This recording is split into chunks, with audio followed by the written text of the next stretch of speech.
क्या चीज़ जो है वो कम्युनिकेशन के दौरान मैं आप चारों से पूछना चाहूँगी कि बस रोक लेनी चाहिए, और किस किस्म की कम्युनिकेशन में और कौन से ऐसे इशू पे आपको बिल्कुल अपने आप को ना फौरन आपको जवाब नहीं देना चाहिए, वो कैसी कम्युनिकेशन है? मैं अपनी छोटी सी बात को पीछे से कंप्लीट कर लूं कि मर्दों खवातीन की तो मैंने बात कर दी थी, मर्दों का ये है अमूमन मर्द की खूबसूरती जो है वो नॉन वर्बल कम्युनिकेशन में है कि वो अपनी बॉडी लैंग्वेज से जो कम्युनिकेट कर सकते हैं शायद वो ज़बान से ना कर सकें। बैठना, उठना, अपनी खातून या अपने लोगों के सामने अपने आप को जेस्चर्स के, वो कहते हैं कि 93% कम्युनिकेशन जो है वो आदमी का बॉडी लैंग्वेज से निकलता है।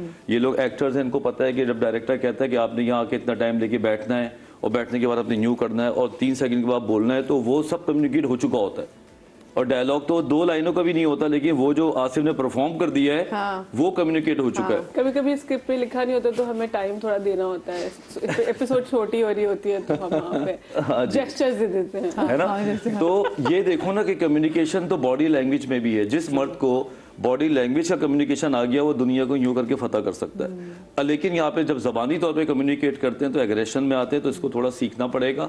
दूसरा ये कि आपका सवाल दूसरा वाला क्या था, मुझे बता दें प्लीज। दूसरा वाला हम तो खुद कम्युनिकेशन में आ गए कि कम्युनिकेशन कौन सी ऐसी जगह पे जहाँ पे आपको रोक लेनी चाहिए, कौन से कोई भी कम्युनिकेट हो वहाँ पे आप रोकना जरूरी ही है। एक इंग्लिश में सेइंग है 7 habit of highly effective people book की, first seek to understand and then to be understood, कि पहले आप समझ जाएं, सुन लें। लिसनिंग मोड, लिसनिंग मोड को ऑन करना ये है 70% कम्युनिकेशन। और ये हमारी डॉक्टरी में सिखाया जाता है कि जब पेशेंट आके में कहानी सुनाता है हमें उसको 2 मिनट में पता चल जाता है उसको मसला क्या है। बिलीव मी, वो कहते थे नफ्स देख के पकड़ लेते, डॉक्टर इतने काबिल हो जाते हैं। लेकिन पेशेंट जब 20 मिनट बोल रहा होता है ना तो हम उसकी भड़ास निकाल रहे होते हैं, हम सुन रहे होते हैं इसकी फीलिंग्स क्या हैं। जितना वो बोलता है उतना ही हमारे अंदर समझ आती है। जब कोई आपका पार्टनर बोल रहा हो, आपसे कोई शिकायत कर रहा हो, आपके साथ बैठ के दुनियादारी कर रहा हो, आप पूरा लिसनिंग मोड को ऑन करें 5-6 मिनट और टाइम आउट करें कि 6 मिनट इसको मैंने दिए। सबसे इंपॉर्टेंट ये, अगर आपने किसी को तहम्मुल से सुन लिया ना, समझ लें कि इस खामोशी में आपका आधा कम्युनिकेशन हो गया। फिर आप जब बोलेंगे ना तो वो भी फिर हल्का हुआ होगा, कैथारसिस हुआ होगा, फिर वो आपके सुनने वाले मोड में आएगा। इधर क्या होता है, बंदा कहानी सुनाना शुरू करता है, सामने वाला कहता है मैं समझ गया, अच्छा ठीक है मेरी सुनो। हर बंदा ये सोच रहा होता है कि सॉरी टू से बकवास करने से ही कम्युनिकेशन हो रहा होगा। No, listening mode is very important then speaking mode. इसका मतलब है वही है ना कि जैसे डॉक्टर साहब ने बात की है, कहीं कहीं सुनना भी कम्युनिकेशन है कि आप सुने, सिर्फ कह देना ही कम्युनिकेशन का पार्ट नहीं है, आपका सुनना उतना ही इक्वली। देखिए अगर कोई स्पंज है जैसे, तो वो उसमें पहले से पानी है जिसमें सलाहियत ही नहीं है आपकी बात लेने की, तो वो नहीं ले सकती है आपकी बात। So you have to empty that box and then refill it with your thoughts. I think this is what he is saying कि अच्छा first let him empty himself और let her empty herself whatever she has in her brain. वो कुछ भी सोचते हैं उसको empty करें एंड देन फिर आप उसको रीफिल करें। बहुत अच्छी मिसाल। अच्छा, वजाहत फिल्ड चीज को नहीं फिल कर सकते ना। वजाहत ने एक बात जो पहले एग्रेशन की थी, तो मेरे माइंड में एक बात आ रही थी कि बहुत सारे घर ऐसे हैं, बहुत सारी फैमिलीज ऐसी हैं जो जिनमें मर्द हजरात जो हैं वो बहुत ज़्यादा एग्रेशन शो करते हैं। पॉजिटिव वे में शो करना एक अलग बात है कि एक इंसान की पर्सनैलिटी होती है, बात करने का तरीका होता है, लेकिन आप अपने ही घर वालों को हर वक्त जो है वो एग्रेशन शो कर रहे हो तो वो फिर कम्युनिकेशन कैसे होगी? वो होगी नहीं। जब आपको पता है कि यार ये इससे जब भी बात करेंगे ये उल्टा ही जवाब देगा, जब भी बात करेंगे उल्टा ही जवाब देगा या डांटेगा या कुछ, जैसे मैंने बच्चों की मिसाल दी, जब उनको पता है कि यार हम अपने बाप से ये बात करेंगे तो ये हमें डांटेंगे, तो वो नेक्स्ट टाइम क्या बेटी या बेटा आपसे बात करेगा? वो बोलेगा भाई रहने दो, वैसे की बात भी कुछ छुपा लेगा। एग्जैक्टली। इसी तरह से मैं ये समझता हूँ कि मर्द हजरात को ये समझना चाहिए कि आपका एग्रेशन वहाँ शो होना चाहिए जहाँ उसकी ज़रूरत है। खाम खा का एग्रेशन दिखा के वो मर्द नहीं बन रहा होता। मर्द का मतलब ये नहीं है कि आप एग्रेशन दिखाओगे तो ही आप मर्द हो, बहुत सारी और चीज़ें होती हैं। तो अब सबसे बड़ी मिसाल हमारे हजूर पाक सल्लल्लाहु अलैहि वसल्लम की है कि वो क्या अपनी बीवियों पे या अपनी औलाद पे या अपने अजीज़ो अकारब पर वो एग्रेशन शो करते थे। हजरत इमाम हुसैन, इमाम हसन की मिसाल है कि उन पे जो एग्रेशन शो कर रहे थे उन पे भी एग्रेशन शो नहीं किया, ठीक है, फिर भी बोला कि भाई अभी भी समझ जाओ।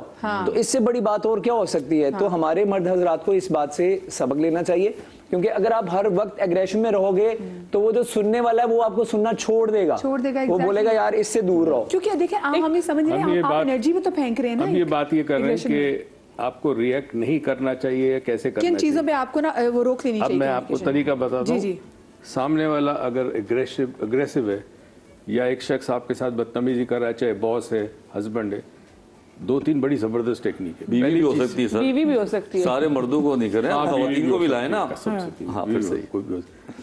अब एक गुफ्तगू चल रही है, सामने वाला शख्स एग्रेशन शो कर रहा है, 3 चीजें आप करें, इट्स अमेजिंग, वो बंदा खुद ब खुद ठंडा हो जाएगा। पहली चीज है, जब आप उसकी आंखों में देखें तो आप अपने दिल में कोई ऐसा वाकया याद करें कि जिसमें रहम हो, किसी के लिए रहम हो। राइट, आपने एक बेचारे जख्मी कुत्ते को देखा रास्ते में, उस वाकये को याद करें, आपके पास एम्पैथी आ जाएगी। क्या आपने इस डिफरेंट एग्जांपल दे दी जख्मी नहीं, मैं जख्मी कुत्ते को देखता हूँ तो बड़ी मुझे होती है रहम अच्छा, आता है। ये आपने जोड़ा किससे, मुझे ये बताए। ये आपने जोड़ा किससे? एम्पैथी मतलब आप बंदा ही देख रहा होगा, जख्मी कुत्ते। मतलब अब दिन ये आ गया, हस्बैंड चीख रहा हो और आप उसको जख्मी कुत्ते को याद कर रहे हो, मैं बाइकाट करता हूँ। अच्छा, जैसे ही आप ये फीलिंग आएगी ना, फीलिंग का इजहार हमेशा आंख से होता है, वो आंख में आपने इजहार किया, उसके बाद आपने जरा सा राइट या लेफ्ट पे हल्का सा पोस्टर चेंज किया, खड़े ना, जरा सा, बिल्कुल कुछ डिग्री, उस शख्स का एग्रेशन उसी वक्त रुक जाएगा। अरे ये तो कोई क्या कहते हैं उसे, टोटका नहीं, टोटके वो नहीं, नहीं ये बेसिकली टेक्निक है, साइंटिफिक नहीं। ऐसे ना वो बोले अभी मैं तुझसे बात कर रहा हूँ तो इधर उधर बॉडी देख रहा है। लैंग्वेज और माइक्रो एक्सप्रेशन के और ऊपर गुस्सा दुनिया आ में गया। काम हो रहा है। इसको डेमो करके इंटेलिजेंस और देखते हैं कस्टम अभी। करती है इसमें काम। आई कांटेक्ट कितना लंबा रखना चाहिए आप मैं गुस्सा पूछती हूँ। करें, मैं- हमारे साथ कॉलर मौजूद हैं। उस्मान, अस्सलाम वालेकुम जी। जी वालेकुम सलाम। कैसे उस्मान भाई, ठीक हैं? जी ठीक। जी, क्या कहना चाहेंगे उस्मान भाई? मैं ये कहना चाहूंगा कि हमें हमारे वालिदैन ये कहते हैं आप हमसे डायरेक्टली हर बात करें ना। तो जब हम कोई बात करते हैं तो पहले तो आई कांटेक्ट से बच्चे को समझ लेते हैं कि अभी ये हमसे बात कर रहा है अदबन ना, तो हमारी बात तो सुन लेते हैं, लेकिन जैसे ही बात हमारी मुकम्मल होती है उसका रिएक्शन कुछ और सुनने को मिलता है। मतलब वो पहले तो कहते हैं कि आप हमसे हर बात डायरेक्टली बता दिया करें, आप बच्चे हैं हमारे, प्यारे हैं, सारी बातें डिस्कस करें, हम आपके भाई भी हैं, बड़े भी हैं, तो हमसे बात करें ना। तो वो बड़े मीठे से होके इस तरह हमारी बात तो सुन लेते हैं, लेकिन उसका रिएक्शन वो बताने वाला, देखने वाला नहीं होता। फिर अब वो कहते हैं थोड़ा करो लम्बे पाओ, इस तरह करो, इन्हें मैंने एक गल की क्यों देखो इस तरह का वो वाला सीन रहता है कि जैसे वो जिस तरह मीठे अंदाज में उन्होंने कहा जी बात करें, बात तो वो सुन ली, लेकिन फिर उसका रिजल्ट फिर बंदा कहता है जी कम्युनिकेशन गैप आ गया, हम उनसे बात फिर ना ही बताया करें, अपने अंदर अंदर अपने दुख खुद ही सुलझा लिया करें, उलझा लिया करें। तो आप इस बारे में कुछ वालिदैन को भी बताएं कि बच्चे हैं फिर भी बात अगर कर देते हैं तो उनका कोई तो रिस्पॉन्स होना चाहिए ना। हाँ उस्मान भाई, आपने जो बात की है ना, आपको पता है कि आधे से ज़्यादा पाकिस्तान, आप जिस मसले के वाले से बात करें ना, they are facing the same मसला, वो एग्जैक्टली यही प्रॉब्लम फेस कर रहे हैं। क्योंकि वही जैसे हमने बात की ना कि आप तो बात कर देते हैं लेकिन अगले बंदे को भी तो अब ये समझ में आती है, माँ बाप को अपने बड़ों को उनको कम्युनिकेट करना कैसे सिखाएं। अच्छा, इसके हवाले से हम आगे बात करेंगे, लेकिन मुझे ब्रेक पर जाना है। लेकिन उससे पहले अगर आपको बनना है समा की आवाज़ तो जनाब हो जाएं आप लोग ऑडिशन के लिए तैयार, क्योंकि इंशाल्लाह 31 जनवरी और 1 फरवरी को होने जा रहे हैं समा में ऑडिशंस बनो समा की आवाज़ के। सुबह 11 बजे से लेके शाम 5 बजे तक आप लाहौर में, कराची में, इस्लामाबाद, पेशावर, फैसलाबाद, मुल्तान और कोयटा में होने जनाब ये ऑडिशंस। और आपको मालूम है कि आगे फिर आने वाले है रमज़ान मुबारक की आमद, तो उस ट्रांसमिशन में बनो समा की आवाज़ के लिए अगर आप अभी से तैयारी शुरू करें, जनाब ऑडिशंस आ गए। नंबर आपको बता दो जो आपने टेलीविजन स्क्रीन पे देख भी रहे हैं, 0319818264। So do not forget to contact us. मैं छोटी सी ब्रेक के बाद वापस आती है। उस्मान भी जो आपका मसला था ना उस पर भी बात करेंगे।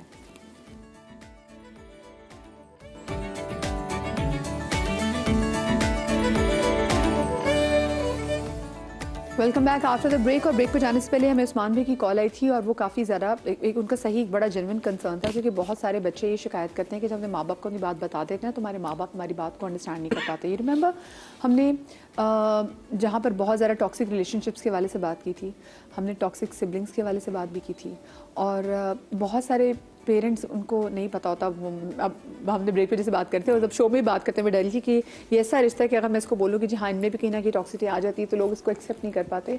बट येस ये होता है और माँ बाप को नहीं पता चल रहा होता कि माँ बाप कहाँ अपनी नेचर की वजह से, अपने गुस्से, अपने एग्रेशन और बच्चे को कम्युनिकेट करने की इजाज़त ना देने की वजह से वो अपने बच्चे की पर्सनालिटी को कितना मुतासर कर रहे हैं। और ये उस वक्त के लिए नहीं बात, आप ज़िंदगी भर के लिए आप अपने बच्चे के अंदर एक डेंट डाल देते हैं जब आप बच्चे को रूम नहीं देते कम्युनिकेट करने का। क्योंकि आई बिलीव आप कहाँ कम्युनिकेट करेंगे, जो आपकी सबसे सेफेस्ट स्पेस है वहीं आप बात करेंगे, वहाँ पे आप रिलैक्स होंगे, आप वहाँ पे ओपन अप होंगे। अब अगर माँ बाप भी आपको कम्युनिकेशन का वो रूम ना दें। देखिए एक चीज याद रखिए, सॉरी आप बोले। बड़ी जोरदार एक दिमाग में बात आई मैंने, वाह। कभी भी ना किसी को विक्टिम ब्लेमिंग नहीं करनी चाहिए। ये बात हमेशा फॉर्मूला बनाए।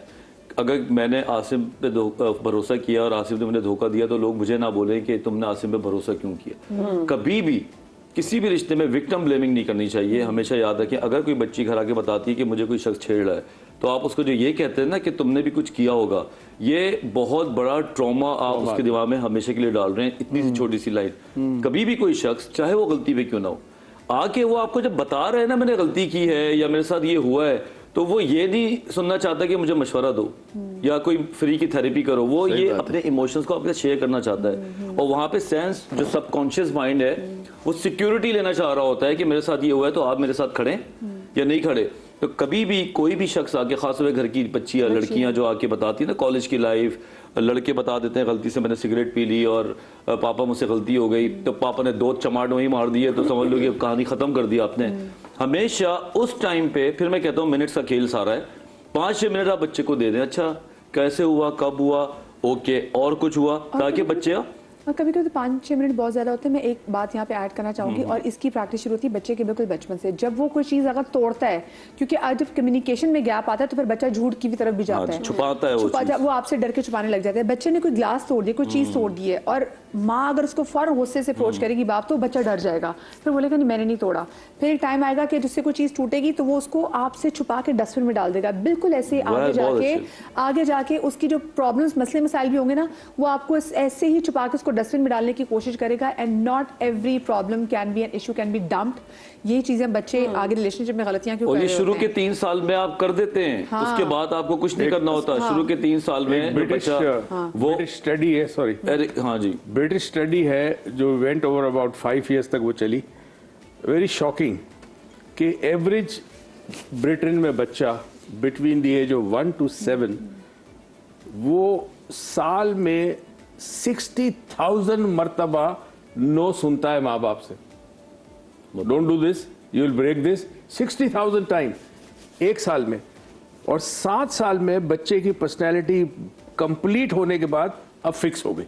7 साल के बाद बच्चा चेंज नहीं होता, कोई भी चेंज नहीं हो सकता अनटिल हम उसको हिप्नोसिस के जरिए चेंज करें। अब 2 वर्ड अपनी जिंदगी में या तो निकाल दें या कम से कम यूज करें। इवन बच्चे माँ बाप से जब कम्युनिकेट करें या माँ बाप बच्चे से करें, 2 वर्ड निकाल दें, एक वाई एक बट।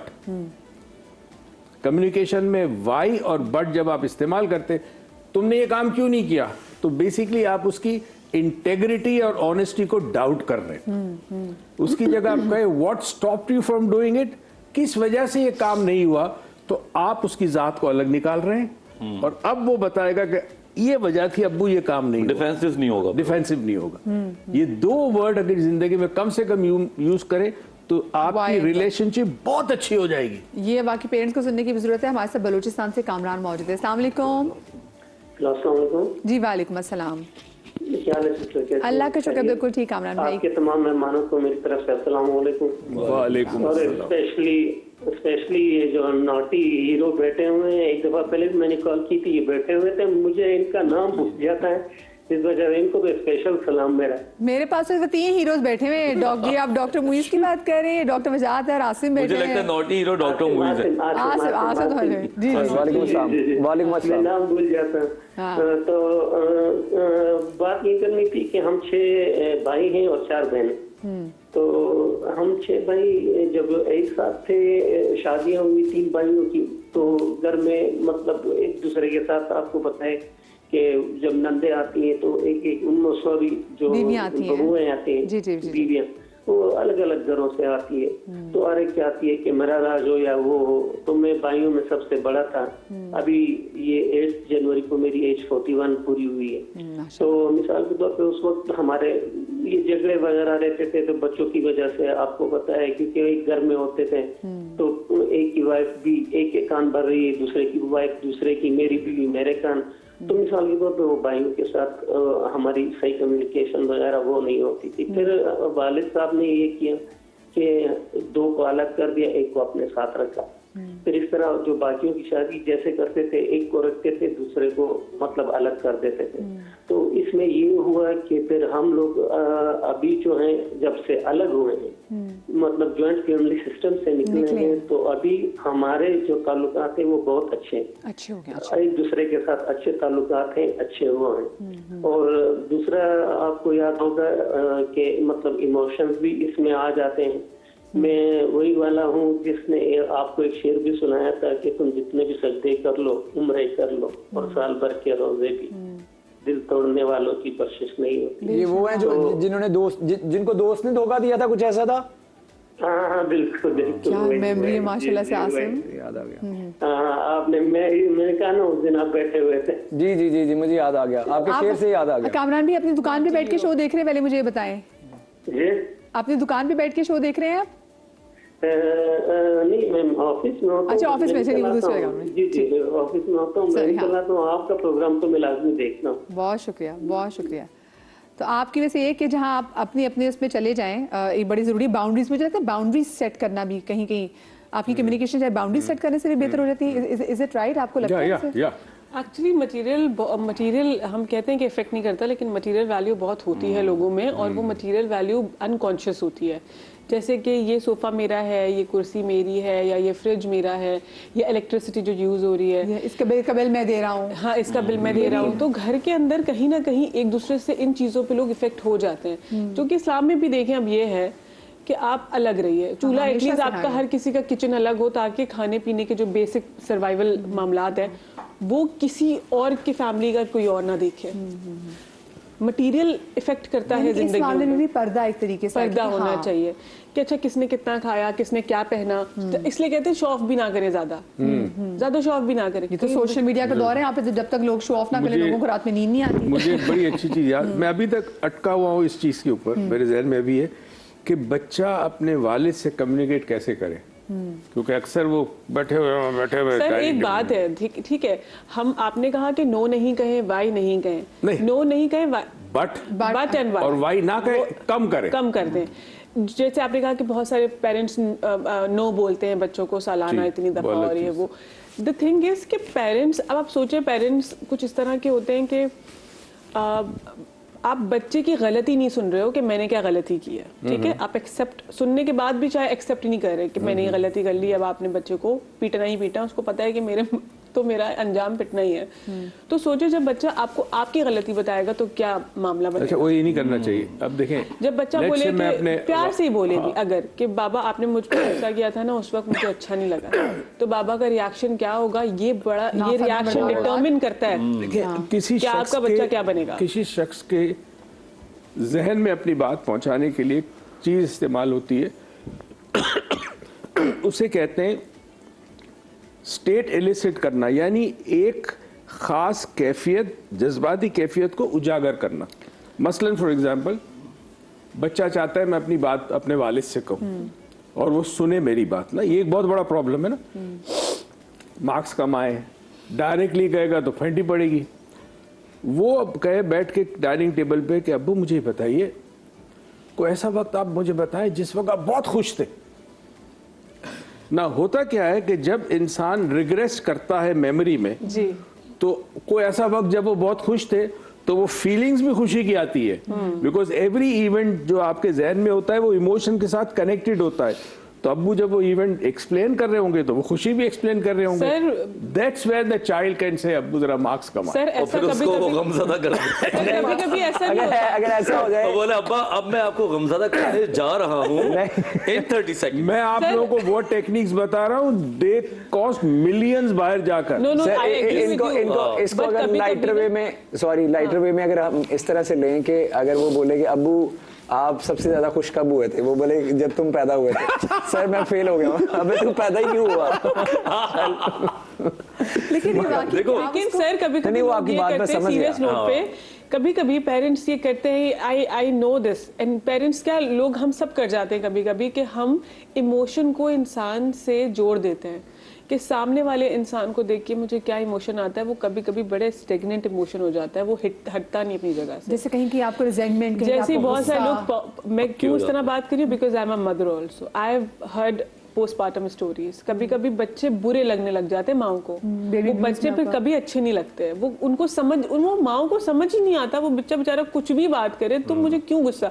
कभी कभी माएँ बाद में बैठ के सोचती हैं, उनको रियलाइज होता है यार मैंने गलत ट्रीट कर दिया मुझे, लेकिन उनको वो समझ नहीं आ रहा होता कि ये मेरा ये स्टेट ऑफ माइंड, ये मेरा स्टेट ऑफ इमोशन, गुस्सा इस बच्चे से एसोसिएट क्यों कर गया है। देखो Oh my God, this is इतने so deep. जाहिल हमारे डॉक्टर्स हैं कि जब प्रेगनेंसी चल रही होती है ना तो सब नहीं, कुछ मतलब वो लोग जो गायनाकोलॉजिस्ट प्रेगनेंसी को डील कर रहे हो और वो एक पेशेंट को ये ना बता सके कि पोस्टमार्टम डिप्रेशन आप में आ सकता है। सॉरी, गायनेक्स का बहुत बुरा हाल है। वही तो मैं कह रहा हूँ। आउट लाउड गायनेक्स औरतों को ऐसे ट्रीट कर रहे होते हैं जैसे औरतों ने कोई जुर्म कर दिया।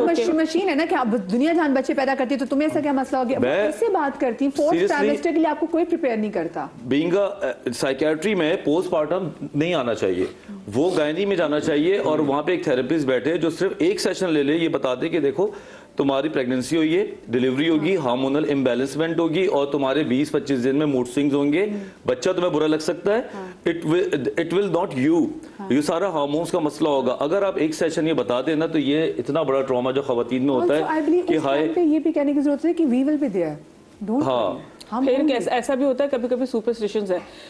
मैंने ऐसी चीजें सुनी है लोगों से, बाप, कोई बच्चा पैदा होता है, बाप फाइनेंशियली अच्छी टाइम से नहीं गुजरा उस बच्चे की पैदाइश से या उस बच्चे के होने से, वो बच्चे वो अपनी जो भी उसके फेलियर्स होते हैं वो एसोसिएट करने लगता है बच्चों के साथ। और जिम्मेदारी बढ़ा दी इसने मेरी, ये मेरे लिए अच्छा नहीं है या ये मेरे लिए बुरा है और ये सीधी मनहूस है, बातें। हाँ जी बिल्कुल, बहू के पाँव मनहूस है, बड़ा पड़ोसी पोस्टमार्टम डिप्रेशन को जो है ना बहुत उजागर करने की जरूरत है गायनी में खास तौर पे। अगेन यहाँ पे कम्युनिकेशन इतनी इंपॉर्टेंट है। देखो ना कि मतलब किस चीज में, अब जैसे आपने